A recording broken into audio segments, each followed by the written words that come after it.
Hello दोस्तों, welcome back to आइजा creation. और यहाँ इस वीडियो में हम सीखेंगे कि ये अम्ब्रेला प्लाजो और ये मिरर लेस के साथ में हम ये टॉप किस तरह से डिज़ाइन कर सकते हैं। तो सबसे पहले हमें यहाँ पे देख लीजिए, ये थोड़ा सा क्रश वाला फैब्रिक है, तो ये हमने 2 मीटर लिया है। और इसमें जो लाइनिंग ली है हमने, वो भी हमने 2 मीटर ली है। तो इसमें से हम क्या करेंगे कि जो हमारा टॉप रहेगा, मतलब जो हमारी कुर्ती रहेंगी, उसका भी हम बैक पार्ट इसी में से रेडी करेंगे। और यहाँ पर ये जो मैं ड्रेस पूरा रेडी कर रही हूँ, वो मैं 8 से 9 साल की बच्ची के लिए रेडी कर रही हूँ। आप आपके बेबी के साइज़ के अकॉर्डिंग मेजरमेंट कम या ज़्यादा कर सकते हो। तो यहाँ पे मैंने आपको फैब्रिक भी बता दिया। इसके बाद अब हमें क्या करना है कि ये जो अम्ब्रेला प्लाजो है, मतलब सर्कुलर प्लाजो है हमारा, उसकी यहाँ पे कटिंग के लिए स्टार्ट करना है।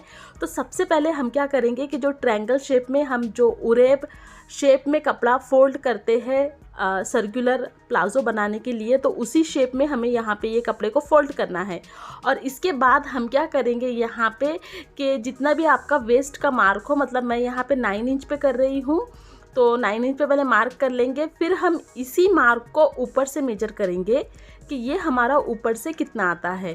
तो यहाँ पे आपका जितना भी आ रहा है वो आपको राउंड शेप में मार्क कर लेना है, मतलब स्टेप बाय स्टेप जाते हैं। अगर आप बड़े के लिए भी बना रहे हो तो आपको सेम मेथड फॉलो करना होगा, और अगर इससे छोटे के लिए बना रहे हो तो वो तो आपका 1.25 मीटर में रेडी हो जाएगा। अब इसके बाद हम लेंथ लेंगे, ऊपर से हम बेल्ट लगाएंगे। तो ये हमारी जो नीचे यहाँ पे सर्कुलर प्लाजो की लेंथ रहेंगी, वो हमारी 23 इंच रहेंगी। तो इस तरह से आप पहले एक निशान लगा ले, और उसके बाद में क्या करें कि डायरेक्टली जो ऊपर का कॉर्नर है वहाँ से पूरी गोलाई में ये निशान लगा ले।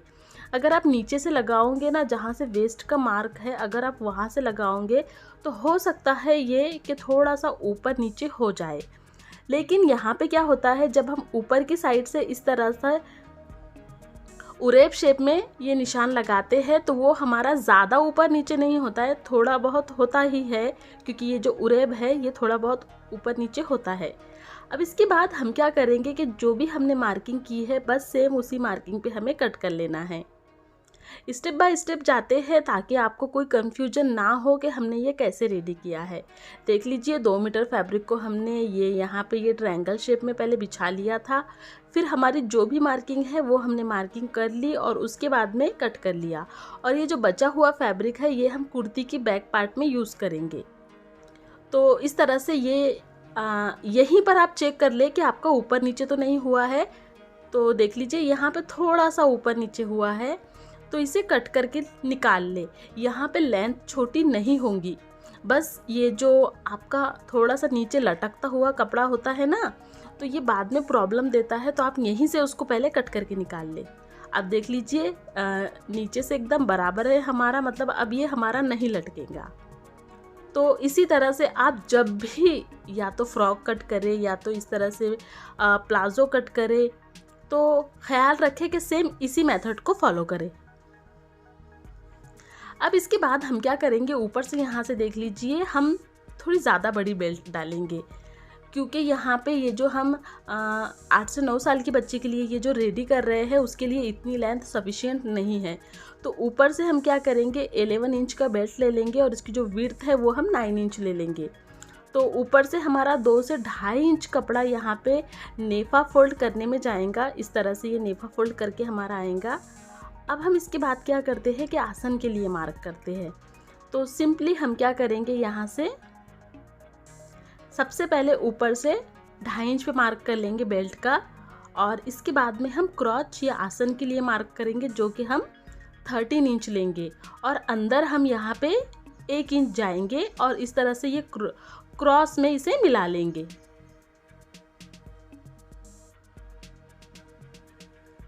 अगर आप बड़े के लिए भी बनाना चाहते हो और चाहते हो कि नीचे से प्लाजो में कोई जॉइंट नहीं आए, तो आपको भी सेम मेथड फॉलो करना है। आप एक बार इस तरह से अपने खुद के लिए भी बनाकर देख लीजिए, एकदम अच्छी सी फिटिंग आएंगी आपकी। और ये जो हमारा हिप साइज़ में ज़्यादा ऐसा बल्कि हो जाता है, तो ऊपर से बेल्ट डालने से ये हमारा जो है वो कुछ ज़्यादा बल्कि भी नहीं लगता है, एकदम अच्छे से फिटिंग आ जाती है।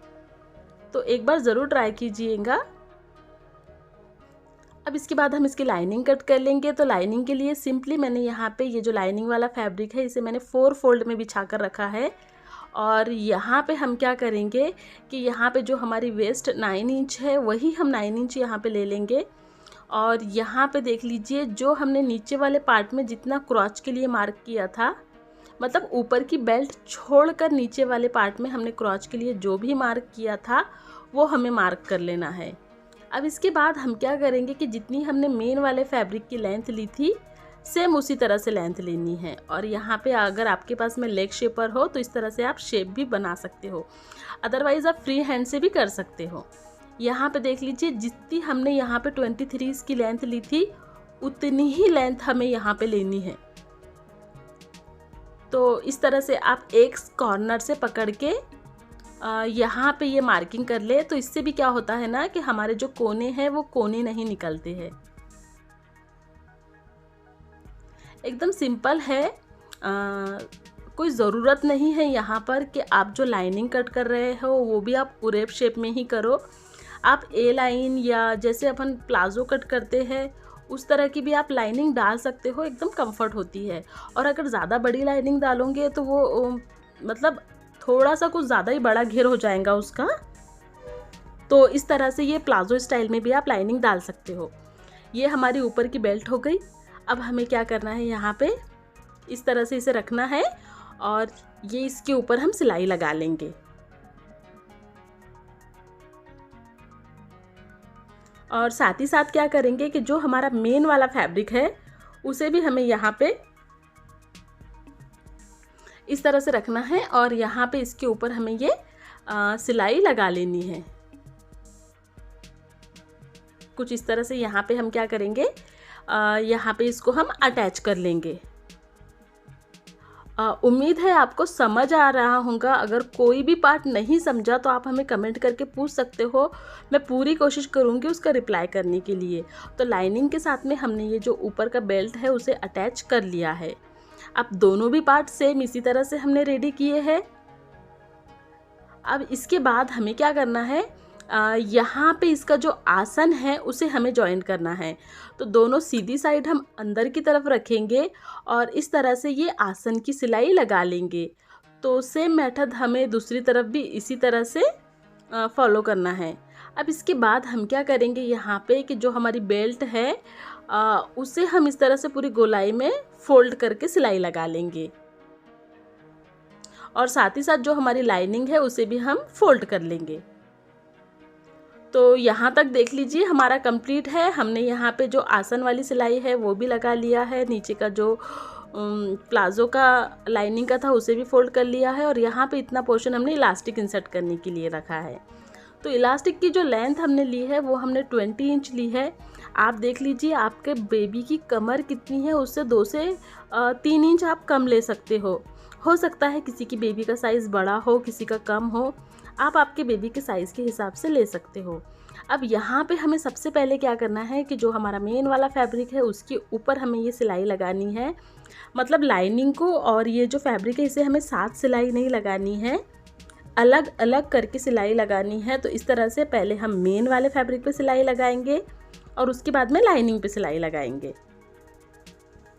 और देख लीजिए ये जो हमारे प्लाज़ो का बॉटम है इसमें हम गोटा पट्टी का यूज़ करेंगे। तो यहाँ पे हमने एकदम ये बारीक वाला गोटा लिया है और ये गोटे की हम 3 लाइन लगाएंगे। मतलब 1-1 इंच के गैप से हम ये सिंपली बस 3 लाइन पे सिलाई लगा लेंगे। तो यहाँ पे आप देख सकते हो कि हमारा ये ए लाइन सर्कुलर प्लाज़ो बनके तैयार है और यहाँ पे ये गोटा इसके ऊपर कितना ज़्यादा अच्छा लग रहा है। और ये देख लीजिए यहाँ पे हमने ये लाइनिंग को अलग और ये मेन फैब्रिक को अलग अलग सिलाई लगा ली है। और देख लीजिए इसका जो आसन है यहाँ पर भी एकदम फिनिशिंग के साथ में सिलाई लगती है। अगर आपको ये वीडियो अच्छी लगी हो तो प्लीज़ हमारे चैनल को सब्सक्राइब कीजिए और इस वीडियो को लाइक और शेयर करना बिल्कुल ना भूलिए।